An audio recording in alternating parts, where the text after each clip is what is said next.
Assalamualaikum. In this video we are going to discuss what is heat energy.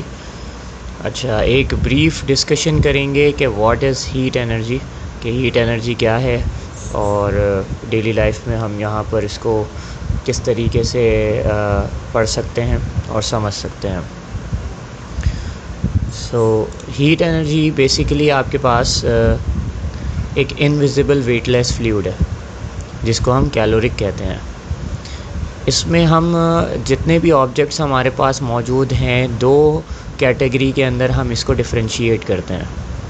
एक कहलाते हैं मोर caloric और एक कहलाते हैं लेस कैलोरिक।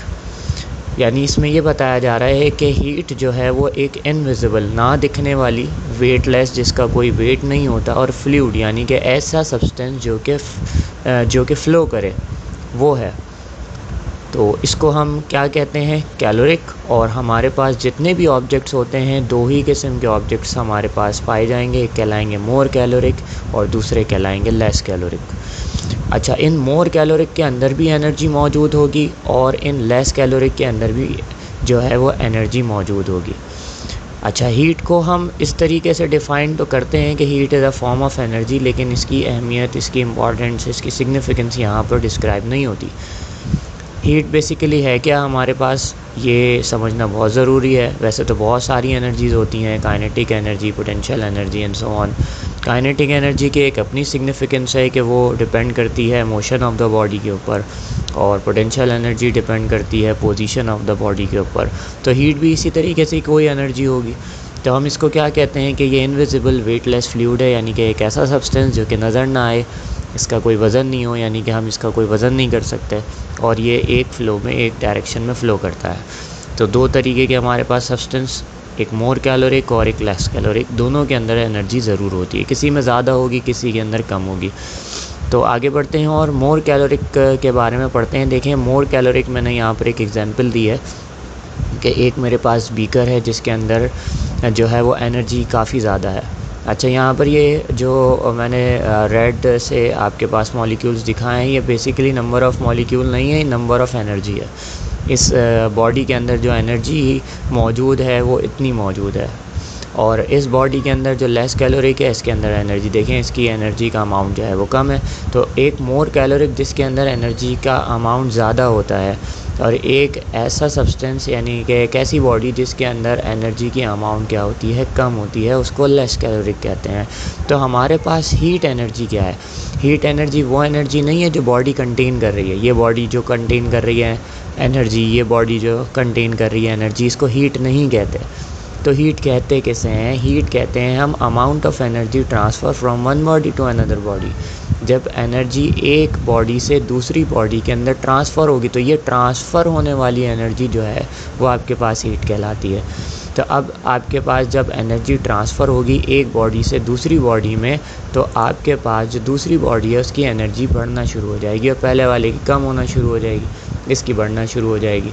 तो अब हीट एनर्जी जो बॉडी कंटेन कर रही है उसको नहीं कहेंगे, यहाँ पर जो है उसको नहीं कहेंगे, बल्कि हीट क्या है? Transfer of energy from one body to another body. जो ट्रांसफ़र होने वाली एनर्जी है एक बॉडी से दूसरी बॉडी में, उसे हम कहते हैं। So the energy which contain by the body does not known as heat energy, उसको हम हीट एनर्जी नहीं कहते।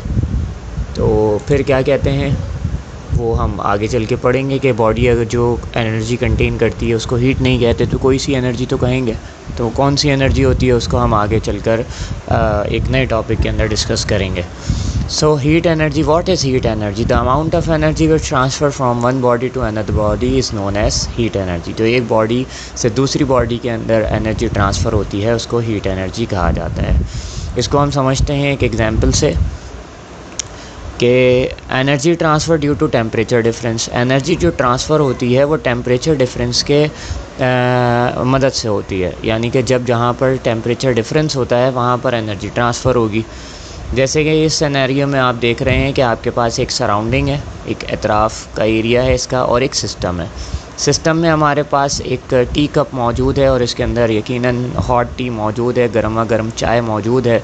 तो हमारा जो सराउंडिंग है वो कोल्ड बॉडी कहलाएगा और सिस्टम जो है वो हॉट बॉडी कहलाएगा। तो एनर्जी हमेशा ट्रांसफ़र होगी हॉट बॉडी से कोल्ड बॉडी की तरफ। तो एनर्जी निकलना शुरू होगी चाय में से और सराउंडिंग में चली जाएगी। तो एनर्जी जो ट्रांसफ़र हो रही है फ्रॉम टी टू सराउंडिंग, वो आपके पास एनर्जी कहलाएगी, हीट एनर्जी, ना कि जो टी कंटेन कर रही है एनर्जी उसको हीट एनर्जी कहेंगे। इसके बिल्कुल अपोजिट रिएक्शन में अगर हम देखें तो हम यहाँ पर बात करेंगे एक आइस की, कि अगर हमारे पास आइस मौजूद है तो आइस एज आ कोल्ड बॉडी यहाँ पर काम करेगा और जो सराउंडिंग है वो हॉट बॉडी काम करेगा, क्योंकि आइस के कंपैरेटिव अगर सराउंडिंग ली जाए तो वो गर्म होगी। तो हम यहाँ पर क्या बात करेंगे कि एनर्जी जो है वो ट्रांसफ़र होगी यहाँ पर इस सिनेरियो में from hot body to cold body, यानी सराउंडिंग टू सिस्टम। ऊपर वाले केस में हमारे पास क्या हो रहा था चाय वाले सिस्टम में, कि यहाँ पर एनर्जी सिस्टम से सराउंडिंग में ट्रांसफ़र हो रही थी, लेकिन इसमें सराउंडिंग से सिस्टम में एनर्जी ट्रांसफ़र होगी। तो बर्फ़ जो है वो पिघलना शुरू हो जाएगी, उसका टेम्परेचर रेज़्ड होगा यकीनन, तो वो पिघलना शुरू हो जाएगी। तो हम यहाँ पर यही कहते हैं कि heat always transfer from more caloric to less caloric, यानी हीट हमेशा गर्म ऑब्जेक्ट से ठंडे ऑब्जेक्ट के अंदर जो है वो ट्रांसफ़र होती है, हॉट बॉडी से कोल्ड बॉडी के अंदर ट्रांसफ़र होती है। अच्छा, अब ये जो एनर्जी ट्रांसफ़र हो रही है या ये एनर्जी जो ट्रांसफ़र हो रही है, कब तक एनर्जी ट्रांसफ़र होगी? क्या हीट हर वक्त निकलती रहेगी यहाँ से? ऐसा तो बिल्कुल भी नहीं है।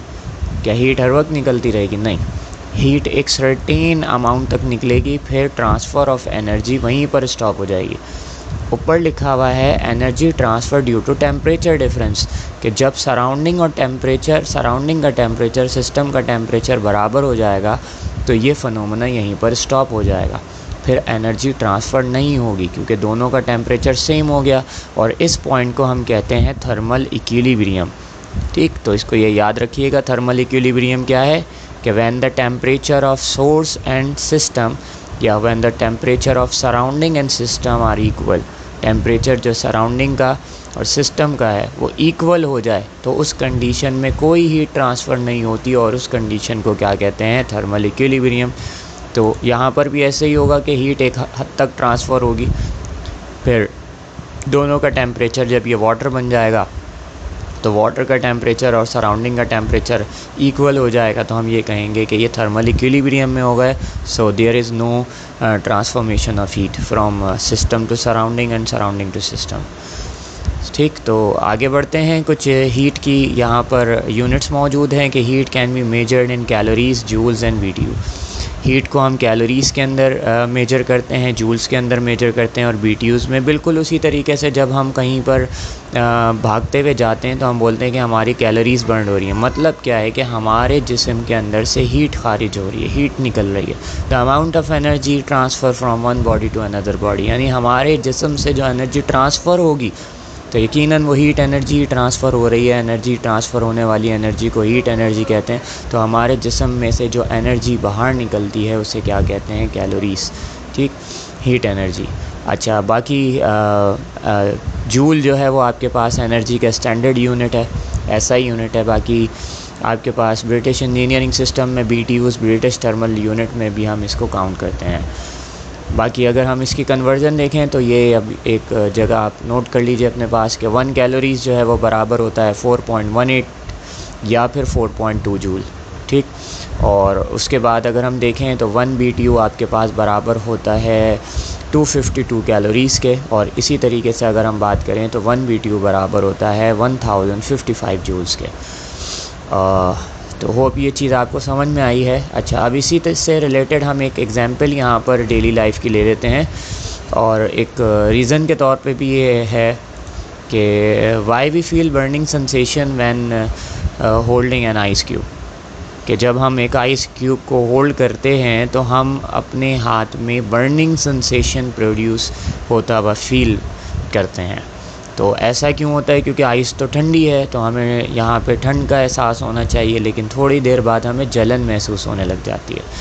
तो मैं आपको 5 सेकंड का टाइम देता हूँ, आप वीडियो को पॉज करके इसको कमेंट में इसका जवाब दीजिए, फिर मैं आपको बताता हूँ कि क्या है इसका रीज़न।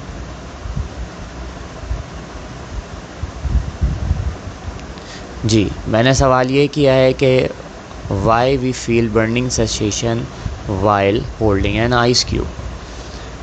तो इसका जवाब ये है कि देखिए, हमने अभी ऊपर पढ़ा कि energy transfer from hot body to cold body. अब इस सिनेरियो के अंदर हमारे पास दो ऑब्जेक्ट्स हैं, एक आइस है और एक हमारा हाथ। तो इसमें एक हॉट बॉडी होगी, एक कोल्ड बॉडी। यकीनन बॉडी जो हमारी बॉडी है, यानी हमारा जो हाथ है, इसका टेम्परेचर ज़्यादा होगा तो ये मोर कैलोरिक कहलाएगी, और आइस का टेम्परेचर कम होगा तो ये लेस कैलोरिक कहलाएगी। और हमेशा हीट कैसे ट्रांसफ़र होती है, मोर कैलोरिक से लेस कैलोरिक में। तो हमारे हाथ की जितनी भी हीट है वो एक जगह जमा होना शुरू हो जाएगी आकर, एक जगह जहाँ पर आइस रखी हुई है वहाँ पर। तो हम वहाँ पर जो है वो बर्निंग सेंसेशन फ़ील करना शुरू कर देंगे, क्योंकि वो हमारे हाथ की फ़ील एक जगह जमा हो आकर इकट्ठा हुई होगी। तो हमेशा हीट कैसे ट्रांसफ़र करती है याद रखिएगा, hot body to cold body. तो हमारे तमाम के तमाम हाथ की एनर्जी जो है, हीट एनर्जी, वो इस बर्फ़ को पिघलाने में यूटिलाइज़ हो जाएगी। तो वो हमारे हाथ की ही एनर्जी होगी जो हमें फ़ील हो रही होगी, हमें बर्निंग एहसास दिला रही होगी। सो होप आपको ये चीज़ समझ में आई होगी कि हीट क्या है। Basically heat transfer of energy है जो भी किसी भी ऑब्जेक्ट से दूसरे ऑब्जेक्ट में ट्रांसफ़र होती है, और हमेशा याद रखिएगा कैसे ट्रांसफ़र होती है, from hot body to cold body.